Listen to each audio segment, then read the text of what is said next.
Has everybody had a chance to discuss their missions? Good.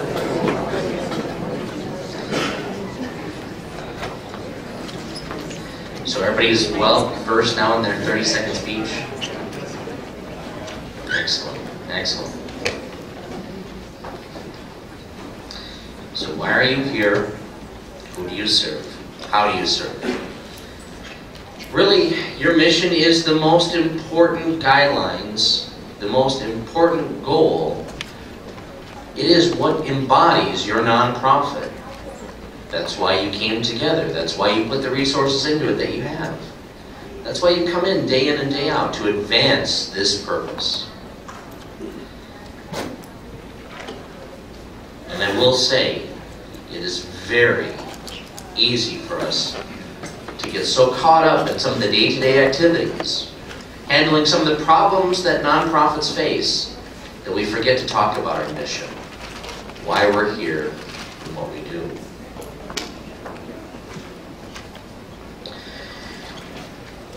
A buzzword in nonprofits is what's called mission creep. We have a lightning-like focus on our goal to advance the diffusion of knowledge, or to serve children, or to build homes for those who are homeless. But it is very easy, ladies and gentlemen, for us to lose track of our mission. We may get caught up in personnel matters. We may get caught up in budget. We may be caught up in fundraising. But we have to be very, very cognizant of the fact that our mission can continue to creep. It may creep internally. We may think that there's a really good program opportunity over in Huron, for instance, and we're based in Brookings. Larry, I'll watch for you. We want to expand our mission. It's a creep. There may be people outside pressures from fundraisers who say, well, why don't you look at this? Why don't you expand that? And before long, what originally you got together for at the founding of this nonprofit, you're looking back a couple years later going, we're not even doing that anymore. So I guess you have to ask the question, when you begin to have a board member, a director, a fundraiser, or a donor approach you and ask you to change your focus on your mission, you may need to ask some questions. Really, can you be all things to all people? How do you control the push and pull of your entity? Do you have the resources? That might be really great for us to build up in Watertown, to go into that new and expanding market. But are we ready? Will we lose sight of what we have? And then finally, is it time to split off? Are you asking me to do something that really makes no sense at all as far as my mission goes? I agree with you that that's a great nonprofit purpose, but it just doesn't seem to fit. Gang, when we prepare articles for nonprofit corporation, we mention what we exist for. When we file our Form 1023s with the IRS, we explain what we are. When we do our 990s, we should explain again what we are. Day in and day out, our mission matters, and it's so easy for us to lose focus. But here's a common truth. No matter how hard you avoid it, no margin, no mission. How many of you have ever heard this before? No. I've heard this countless times in numerous nonprofit CFO offices. No margin, no mission. No gas, no drive. Fundraising is critical to nonprofits. Whether it's in the form of a fire and ice, pancake feeds, letters of solicitation, whatever have you, we all need money to keep the mission going forward. But what happens when we become too focused on that money and we again allow that mission creep to come in? How do we jeopardize our nonprofit mission? Well, one entity that's been in existence since 1888 is going to be struggling with this very dilemma as it goes forward. You see, National Geographic was founded in 1888 and vigorously pursued science, discovery, and storytelling. There aren't a lot of, frankly, rummage sales I've ever been to where you can't buy old, used National Geographic magazines. National Geographic is literally taking over some of our television stations. National Geographic 1, 2, and I think 3 on my Mediacom package. As a matter of fact, I'll give you a bit of an aside story. The other day I was watching one of those shows that National Geographic does on Alaska. Everything seems to be about Alaska these days, but there was a show in Alaska, and this guy had been out improperly fishing. And Highway Patrol came in, they placed him under arrest, they were bringing him up out of his boat and bringing him up onto shore, and he saw the camera, and the defendant turned to the cameras and said, "Who are those guys? Why are they here?" And the Highway Patrol officer said, "Well, they're National Geographic." And that guy, without missing a beat, just said, "Well, I ain't no bear." I mean, National Geographic continues to expand. But one of these recent mergers with Fox is really going to cause some challenges for the overall mission of National Geographic. You see, $725 million is a huge deal for National Geographic. It's a big chunk of change. It's a life-changing event for this nonprofit. And they're going to establish a partnership with Fox. And Fox will own 73% of this partnership, but they'll have equal board composition. Yet 73% is still owned by Fox, a for-profit multimedia conglomerate. Okay? There are going to be internal and external pressures, pushes and pulls on this nonprofit. No margin, no mission.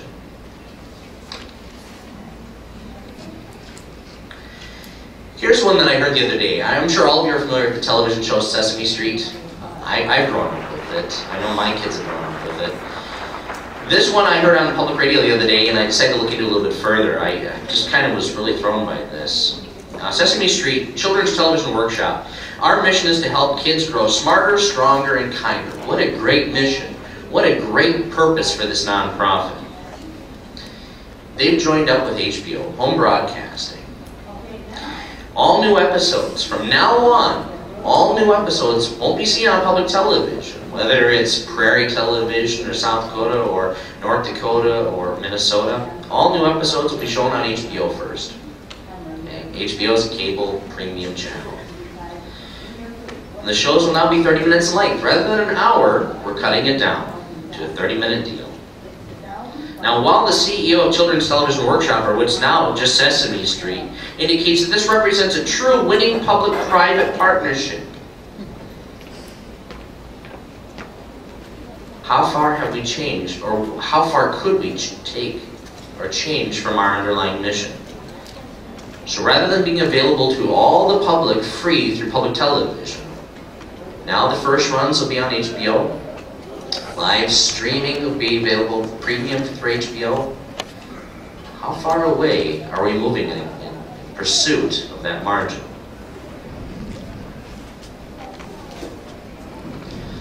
Gang, the moment you lose sight of your mission, you really do get in real trouble. You really do. But again, I digress. You need a margin to have a mission. But raising money doesn't come without problems. Again, we talked about the mission creep, the external donors. Look at these options, look at these pursuits. When we receive a check, regardless of the size, or we receive a payment or an in-kind exchange to our nonprofit, I think it's our duty as nonprofits to communicate with our donors, one, an appreciation, but two, try and determine what the purpose of this gift is for. Down in Oklahoma, in this little tiny community hospital, Garth Brooks' mother was very ill. But they did a marvelous job at this hospital. They took care of her, walked her through hospice until eventually she passed away. And it had such a positive impact on Garth Brooks that he turned around and said, "I'm going to give you $500,000 for the betterment of your hospital." And this was fantastic news. For those of you who are in the fundraising business, Garth Brooks giving you $500,000 is like a lightning rod. Imagine how you can spin that into all kinds of positive donations and fundraisers. Garth Brooks believes in us. What an opportunity. But unfortunately, the opportunity was squandered. The gift came in, No communication was exchanged, really. The money was spent on other things. And when Garth showed up and asked, well, what did the money get used for? The answer really came down to, well, operational expenses. You could almost hear the pin drop in that room. Garth Brooks left that hospital, proceeded over to an attorney's office, and commenced a lawsuit. Front page story. Suddenly you go from having this lightning rod gift, this marvelous experience, to being the heel, the goat, being the person who's being sued because they misused a gift from Garth. Not only did Garth get that $500,000 donation back, but he also got $500,000 worth of legal fees back as well. What a black day. Another fiasco here, ladies and gentlemen, is that of the William Robertson's gift to Princeton. A little bit about this story. Back in 1961, Mr. Robertson had done, well, up until 1961, Mr. Roberts had done a marvelous job of accruing money. His business was a success. He had invested in time and time again. And when he got near the point where he wanted to make a big gift, he approached Princeton and said, they've got this Kennedy School of Government up at Harvard. We'd like to have something similar down here at Princeton. We really think that there's great opportunities. Here's $35 million in stocks and options in 1961. Mr. Robertson passes away. Nothing is done. Mr. Robertson's wife gets older. She eventually passes away. Nothing's been done. And now the Robertson kids are going, well, Mom and Dad are gone. What are you guys doing with that gift? $35 million worth of stocks and options. You should have been able to build some building or something. And nothing was done. Lawsuit commenced. And as you can see here, $40 million in legal fees in 2009 alone. Okay. Now, we want gifts. We want donations. We want that income stream. But ladies and gentlemen, we have to be very clear with our donors. For what purpose is this gift being used? Can I accommodate your gift even? If you want to restrict your gift in such a way that the underlying principle of why even exists can't be met, I've got an issue.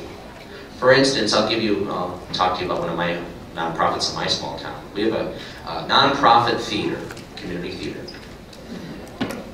I really, truly, sincerely appreciate the gift of $5,000 to redo the bathrooms.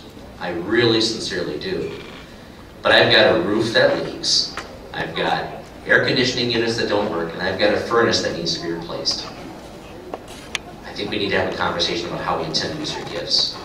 Ladies and gentlemen, I don't have any forms here today in regards to donor gift agreements, but if you have donor gift agreements, I would encourage you to use some. If you don't, I would encourage you to look into some. Donor gift agreements don't have to be complicated, but it's just something for that donor to go, this is why I'm giving to you, and this is for you to be able to go back and go, you gave this to me for this particular purpose, to avoid these fundraising fiascos.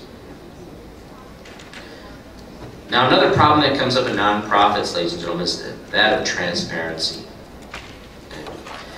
I've listed a website here as well as a name, GuideStar. Does GuideStar mean anything to anybody here? Yes, definitely it does.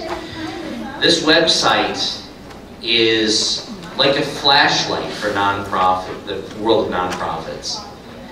This website allows you to access every nonprofit in the United States that files a 990 with the Internal Revenue Service. And that's whether it's an N, a small postcard, or the full 990. When I did a brief search of those South Dakota nonprofits that filed, there were 6,684 South Dakota nonprofits listed. 1,100 in Sioux Falls alone, 224 up in Brookings, and 169 up in Watertown. Okay. If your nonprofit's out there, even if it's a small cemetery board, and you do a 990N, invariably it's going to end up on GuideStar. And why is this important? Why is transparency important? Well, because your donors want to know how much of their gift is going to go to your overhead, how much of it's going to be applied to programming, and how your entity is even put together. The level of sophistication from our donors today is fantastic. It is simply astounding. When they show up sometimes to give gifts, they'll go, hey, you know, I looked at that last $9.90. It looked like this was here. How can you explain that? And it's only going to get more complicated. It's only going to get more sophisticated as our donors change from the baby boomers into the millennials and the Generation X's. But I don't think I need to just stand up here and tell you why transparency is important. I think this name here indicates to you why transparency is important. Any of you familiar with Senator Chuck Grassley over in Iowa? Charles Grassley is a Republican United States Senator over in Iowa who has spent considerable amount of resources and time, and properly so, honing in on the American Red Cross. He has held numerous hearings on the road, in the United States Capitol, hammering on the Red Cross for answers to these questions. Fundamentally, where did the money go? Katrina, Rita, Haiti, $500 million wasted in Haiti. Sandy, 40% of Red Cross trucks assigned to media backdrops and not even out serving people who needed help. Gang, the public wants to know what your nonprofit does. The United States government wants to know what your nonprofit does. And you should be very willing to be very transparent, because eventually it will catch up with you. I wouldn't want to be Gail McGovern at all, not even close.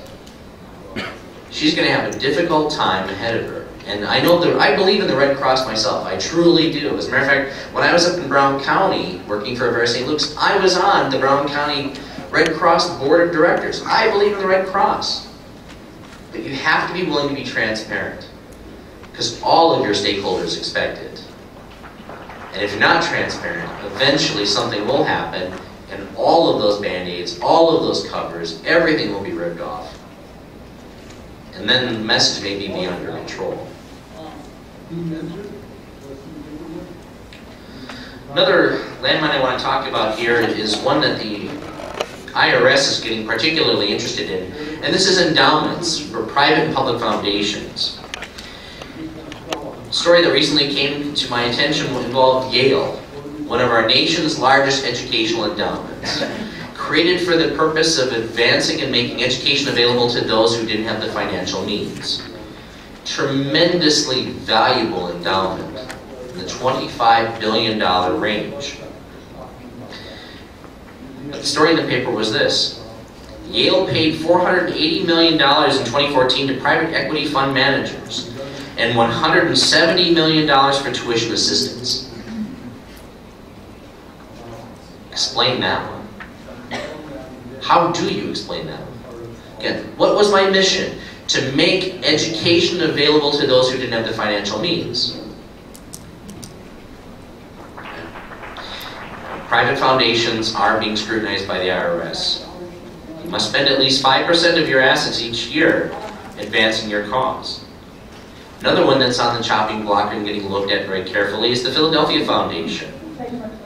They've got $1 billion in assets, but for some reason they haven't been spending it out. Okay? Your mission matters. Why are you here? Who do you serve? How do you serve? Now, nonprofits, here in South Dakota, we've got all kinds of different nonprofits, all kinds of different shapes and sizes. We have, back in my hometown in Flandre there, we've got numerous nonprofits where the board members themselves show up to make pancakes to keep the place going. In some cases, we've got managers and executives and whatever have you. Well, your board of directors are critically important, ladies and gentlemen, in helping you avoid those landmines that may come up, whether it's financial fundraising fiascos, whether or not it's mission creep, or all kinds of other problems. Now, I'm not going to go into a whole lot of detail here in regards to each particular point, but I do want to hit on each of these because these are going to be important. As a board of director member, I would encourage you strongly, or an executive director, to talk to your board of directors and indicate to them these are things that probably really should be focused on. 1, a board member should scrutinize the operations. What does this nonprofit exist for? How do we program? Who do we serve? If a board member can't answer the question, what do we do? You have a real problem. Whether it's the board member themselves or whether or not it's your organization. The board member should look at the budget. No margin, no mission, right? Focus on programming. Establish and maintain internal checks and balances. Ladies and gentlemen, checks and balances are critically important for nonprofits. As a matter of fact, when I was out in Rapid City, we talked about one such nonprofit that got in trouble because it thought it had internal checks and balances, but it didn't. And eventually its story made the front page of the Rapid City Journal. A great nonprofit with a great charitable purpose. CASA, Court-Appointed Special Advocates. But there weren't internal checks and balances. That executive director had free reign, and the results were catastrophic. Not just for the Rapid City CASA, but for all the CASAs throughout all of South Dakota. Ladies and gentlemen, we need to have internal checks and balances. External audits. Going back to Red Cross for just a moment. One of the issues that the federal government came back on Red Cross and said was, you don't have any kind of external audits. Nobody's checking your books. The Government Accounting Office said, you need to have somebody looking at your books other than internally. Now, I acknowledge that there are around 4,300 nonprofits in South Dakota whose annual income is less than $100,000. So sometimes having an external audit may be more expensive than the money you're maybe more expensive than your revenue stream that you're bringing in. But having another set of eyes, whether it's approaching an accountant in your hometown saying, I don't have a whole lot of finance going on here in this nonprofit, but can you take a look at these books? Can you help put them together for me? As a board member, I'd encourage you to do that too. I want to know that somebody other than the executive director has taken a look at these books, put them together, and I know that everything is the way it should be. Or if it's not, how do we fix it? I need to know where the sins are. I need to know where there's smoke, and I need to know where there's fire. And an external audit will get you there. Compensation. There are a lot of nonprofits that don't compensate. They just don't. Because of their size, because of their revenue, it's all volunteer. But for those nonprofits that are out there, there's been a growing amount of attention paid on how much you compensate your managers. What is fair? What is just? What is equitable? Can you explain $680,000 a year salaries? Can you explain cars? Can you explain rental assistance? Can you explain a lot of different things? Okay? The board of directors needs to compensate fairly. Now, for those boards that compensate themselves, again, there's a lot of attention on that. They need to do so fairly by market, equity, whatever have you. Now, as far as disposing assets carefully, in our articles, in our dealings with the Internal Revenue Service, we just can't hand away our assets. We just can't allow them to inure to the benefit of private individuals. So we need to be very careful as to how we dispose. Do we have it in our bylaws? How is another nonprofit around here disposed of their assets? If we've got land to sell or to convert to cash, we need to make sure we get market, for instance. So we need to be very cautious about how we dispose our assets.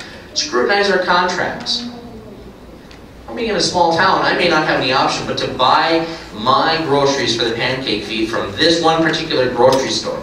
I don't have a lot of other options. Or I may only have the option of buying my lumber for this building project from this lumber yard here in this community. But if you've got contracts of all shapes and sizes, it wouldn't hurt to get those in front of your board members on a regular basis. Maybe once a year, maybe once every 2 years, to go, how are we getting the best resources for the money that we're putting into it?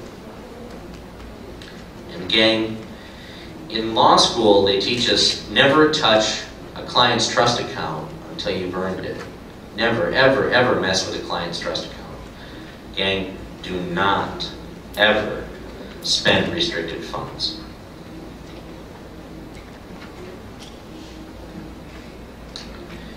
Now, board of directors members run into conflicts. You as executive directors run into conflicts. That isn't to say that conflicts can always, that we should live in a conflict-free world.